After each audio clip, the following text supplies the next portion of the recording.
Assalamualaikum warahmatullahi wabarakatuh. Salam sejahtera untuk kawan baik Islam Channel. Salam menjernihkan pikiran dan menebar kebaikan. Allahu Akbar. Luar biasa. Itu tagline Islam Channel. Oke, mantap. Kawan baik, saya bersama salah satu guru saya secara diam-diam dalam dunia YouTube. Karena ada kisah, yaitu Kang Saiful Zaman. Jadi waktu saya belajar pertama kali mau buka YouTube itu, salah satu benchmark atau acuan saya tuh channelnya Kang Saiful Zaman. Gitu ya. Wah, terima kasih nih. Jadi deg-degan nih sekarang nih. Jadi saya tuh belajar banyak secara diam-diam walaupun belum kenal. Jadi terima kasih Kang. Ya, sudah mengajari saya banyak hal. Ya, kita juga begitulah, sama. Kita belajarnya dari teman-teman juga semua, sama-sama. Iya, karena subscribernya udah 600 ribuan. Kalau menurut Islam Channel baru 21 ribu. Yang penting viewernya gede-gede, Pak. Kang, apa namanya? Tamu-tamunya keren-keren, garang-garang. Tuh ada Bang Ucok, ada Bang siapa lagi? Ada Eko Guntadi. Saya belum berhasil tuh ngundang dia tuh. Kalau mau itu nanti saya bisa rekomendasikan. Siap. Biar narasumbernya lebih berwarna kan, Kang? Benar.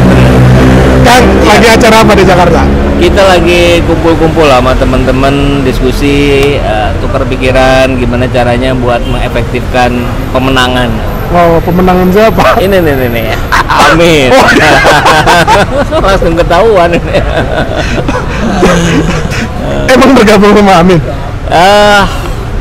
Kita angkat profil Anies Baswedan itu sejak beliau masih gubernur.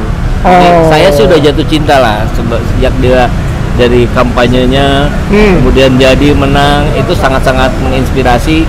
Dan ya sudah, kita mah sebagai pegiat media sosial ya kita naikin yang menurut kita baik terus naik. Akhirnya 2 tahun yang lalu saya sama teman-teman di Bandung tuh udah yuk kita bikin relawan. Itu jadi langkahnya lebih konkret. Kenapa ingin memenangkan Anies Caimin? Karena tokoh ini, terutama Pak Anies ya, karena kita dari 2 tahun yang lalu Gus Muhaimin belum gabung tuh. Ini tokoh yang sering dijegal dengan berbagai cara oleh penguasa dari pusat, sehingga ya kan kalau masyarakat kita mah begitu Bang ya, muncul simpatik. Ini kok tokoh ini kenapa dibully terus ya? Ya kita cari tahu. Loh, padahal dia justru memperjuangkan kesetaraan, memperjuangkan keadilan di Jakarta.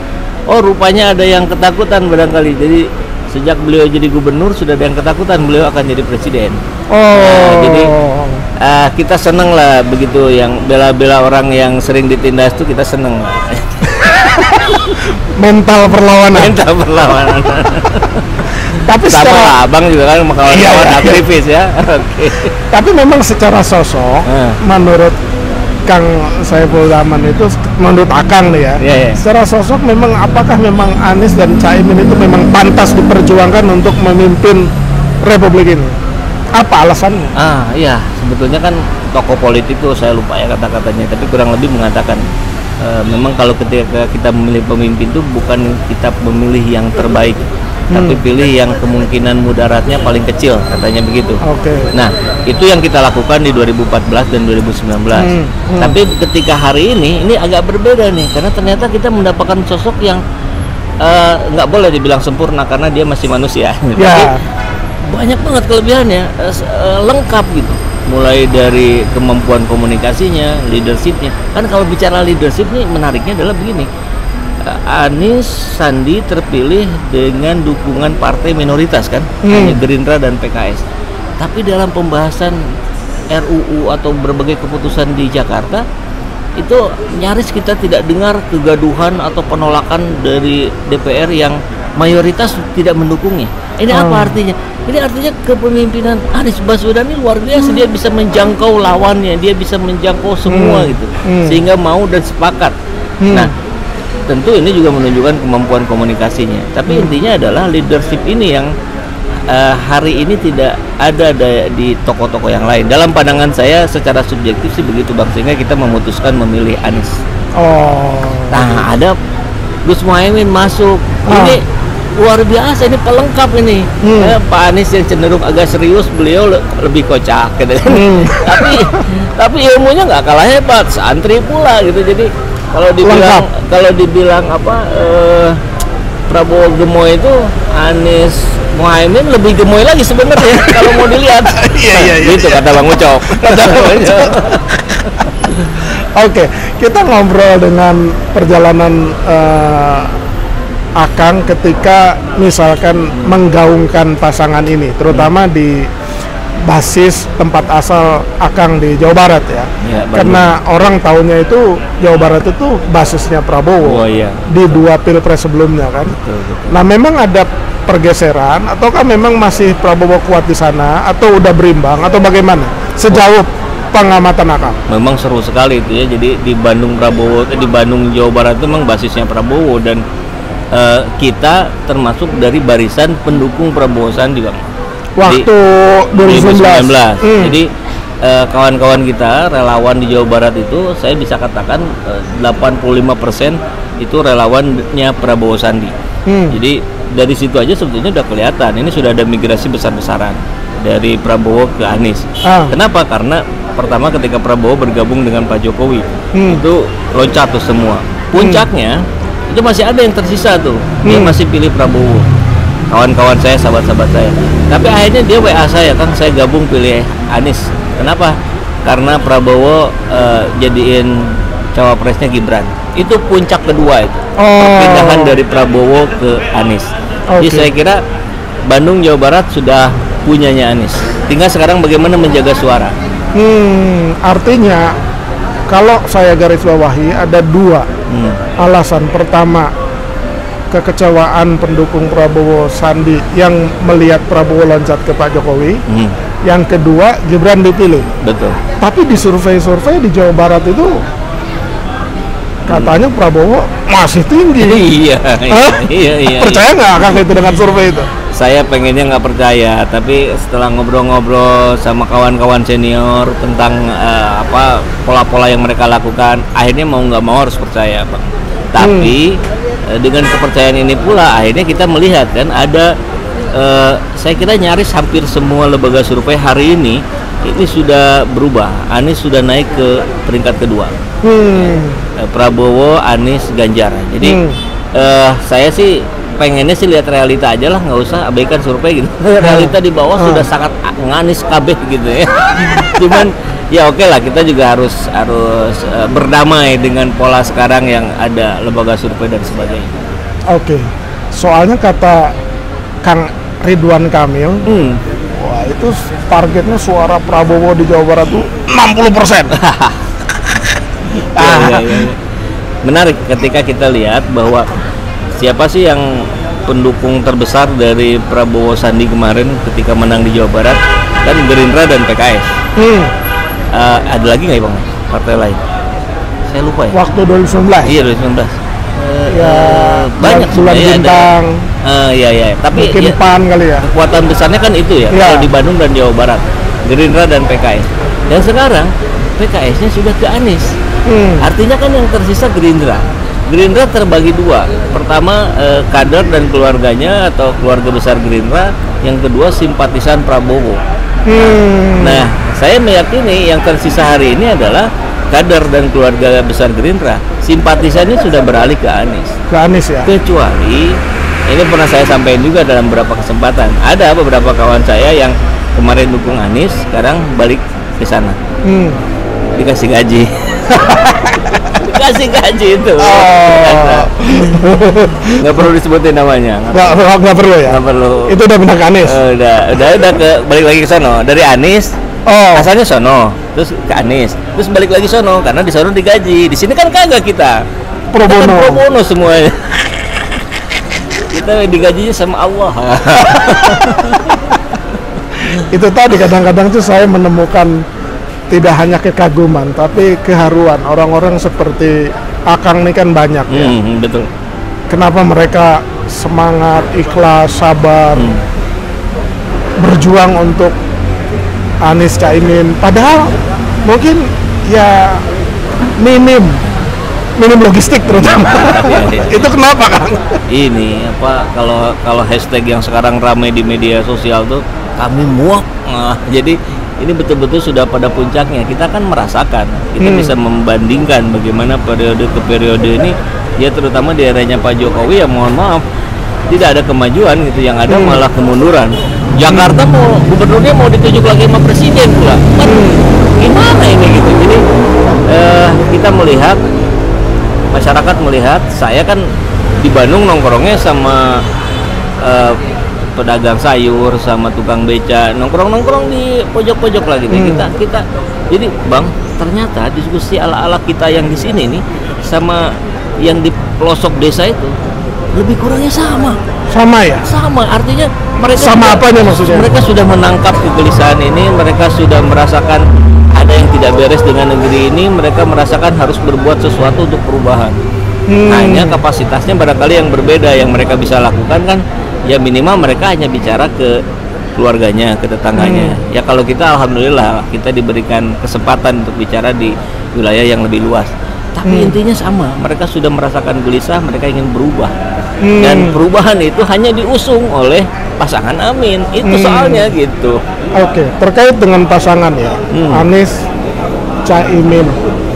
Kan awalnya mungkin banyak orang di Jawa Barat juga termasuk yang berharap tuh Anies. Termasuk di Banten nih Bang? Di Banten. Oke.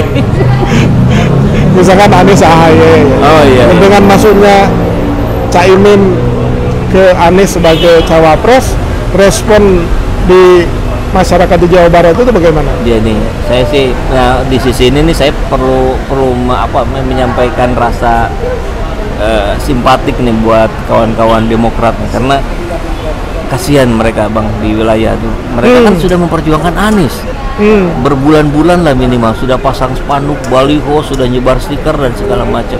Nah tiba-tiba sekarang berpindah. Pertama mereka perpindahannya saja bukan perpindahan ke yang sama baiknya gitu, tapi yang banyak rusaknya gitu. Kontras lah ya. Kontras banget. Nah, saya melihat juga kawan-kawan Demokrat juga kebingungan. Bahkan kan kita dengar kemarin tuh di mana di Penegoro ya, tim Timnas ex-Demokrat berbondong-bondong pindah. Ada Bang Rampo pula, itu kan ngeri kali itu level sekelas beliau tuh. Nah, sama di daerah juga begitu, dengan level yang berbeda pusat dan daerah, tapi yang terjadi sama, mereka gelisah. Maka yang terjadi adalah spanduk-spanduk mereka tidak menampilkan presiden apalagi wapresnya, jadi foto mereka aja. Termasuk di Jawa Barat. Jadi nggak ada baliho Prabowo Gibran ya? Nyaris tidak ada, apalagi Gibran. Prabowo 1-2 saya masih lihat ada, itu nggak ada Bang sama sekali. Cawapresnya nggak ada. Jadi kan ini sudah jelas sekali ini di lapangan bentuk ketidakpercayaan diri kawan-kawan di Demokrat mengusung cawapresnya Gibran. Artinya mereka itu sebenarnya lidahnya ya kelu lah memperjuangkan Prabowo itu. Betul. Tapi apa ya? Mungkin tagline-nya tegak lurus pada Prabowo mungkin ya. Jadi mereka mau nggak mau ya sudah lakukanlah walaupun tidak sepenuh hati gitu. Terus kalau misalkan dari sisi wilayah, Jawa Barat ini kan luas sekali. Salah satu istilahnya provinsi dengan jumlah pemilih terbesar ya. Itu menurut feeling atau insting Akang itu kantong-kantong suara Amin itu ada di mana saja tuh? Ya. Apakah memang menyebar? Ya pasti kan kurang lebih sama lah dengan suara Prabowo 2019. Ada di perkotaan, ada di level pendidikan menengah ke atas. Karena itu pula yang berpindah dari Prabowo ke Anies. Tapi kita lihat juga pergerakan, kan kebetulan kami pun juga punya relawan ya. Ini ternyata dari Cirebon, dari Indramayu, dari Garut Selatan, itu yang kantong-kantong merah itu mulai bergeser juga ke kita gitu. Optimisme saya besar, walaupun tentu Pantura agak sulit, kalau realistisnya agak sulit lah. Cuman ya ngambil lebih dari yang kemarin juga sudah cukup bagus. Kira-kira target Akang itu Jawa Barat Anies bisa berapa? Ini ya, ada kawan-kawan relawan kita nih yang tagline-nya sudah 57%, satu putaran katanya. Dan itu optimis. Itu optimis. Tapi kalau saya bincang-bincang dengan ketua tim kampanye daerah Jawa Barat, Kang Haruswandaru dari PKS, mereka sih meyakini bahwa Jawa Barat ke pasangan Amin ini target maksimalnya bisa nyampe 80%. Dahsyat betul. Dan saya sih maunya tadinya tidak mau terlalu percaya, tapi kalau melihat pergerakan kawan-kawan di PKS dengan kader-kadernya yang militan, apalagi sekarang ditambah dengan PKB dan Nasdem relawan, menjadi hal yang bukan tidak mungkin. Akang tuh bikin relawan atau membina beberapa relawan? Bikin, Kang. Bikin. Apa nama relawan? Komandan. Komandan. Kepanjangannya Komando Menangkan Anies Baswedan. Iya. Tapi sekarang diganti, jadi Komando Menangkan Anies Muhaimin. Nah, jadi agak dipaksain lah ujungnya, nggak apa-apa lah, masih ada N kayak Amin gitu. Dan kita Bang, kita ini apa namanya, relawan yang agak berbeda dengan yang lain. Kalau yang lain basisnya tuh dari ormas atau dari relawan sebelumnya. Kalau kita enggak, kita dari subscriber Zaman Channel. Oh, yang 600-an ribu itu? Ya. Jadi itu tuh banyak masuk WA, DM apa segala macam. Kang, Bang, bikin relawan dong. Saya abaikan itu, tapi itu terus masuk. Oke lah, udah kita putusin aja bikin. Jadi kita bikin, dan yang lucunya ketika yang lain deklarasinya di hotel, minimal rumah makan, kita di tengah-tengah pasar Cihapit itu yang di Bandung. Jadi itu asli beneran di tengah-tengah pasar. Kita minta izin kiri kanan segala macam. Ya ada berapa media yang hadir. Dan mungkin kita satu-satunya yang deklarasi di tengah-tengah pasar. Artinya ini pesan. Kapan itu? Artinya ini pesan dari bawah. 2 tahun yang lalu. November 2 tahun yang lalu. Wah, udah perjuangan panjang juga ya. Ini pesan dari bawah, perubahan itu diinginkan dari bawah, bukan dropping dari atas. Gitu. Oke. Kang, setelah kita ngobrol politik, saya juga agak ingin menyelipkan untuk perjuangan akan bikin YouTube memang dikhususkan untuk politik. Awalnya sih enggak. Saya kan sebetulnya background psikologi industri. Nah, jadi kita banyak bicara tentang pengembangan sumber daya manusia lah. Tapi ya kita tahu barangkali kalau di segmen itu peminatnya kan sedikit. Jadi sampai itu saya lakukan bertahun-tahun tuh, cuman ya sebulan 2 kali gitu. Kemudian datang permintaan dari kawan-kawan Gerindra, bantu kita dong ke Prabowo Sandi. Oke, saya bilang saya juga pilih beliau. Ya udah, kita kampanye, tapi saya bantunya lewat YouTube, saya bilang. Silakan. Nah, ketika saya bantu Prabowo Sandi, naik tuh, nyampelah dapat apa tuh namanya, silver play button. Silver play button tuh yang 100.000 ya? Iya, 100.000. Jadi selesai itu, selesai Pilpres, itu saya berhenti, balik lagi ke kegiatan konsultan saya. Baru mulai lagi setelah mulai geliat politik agak menghangat, kemudian pandemi pula, ya sudah, saya aktifkan lagi YouTube channel saya. Kalau gitu. Saya lihat konten-kontennya kan Akang termasuk berani lah. Ya. Berani maksudnya berani belak-belakan, berani bersikap kritis gitu kan. Nah itu nggak takut? Awalnya takut Bang. Itu saya apa namanya, parno ya istilahnya. Jadi kalau keluar rumah tuh jalan ke depan dikit tuh saya lihat kiri kanan belakang ini ada tukang bakso nggak gitu. Itu berbulan-bulan lah. Tapi makin kesini hilang itu takutannya.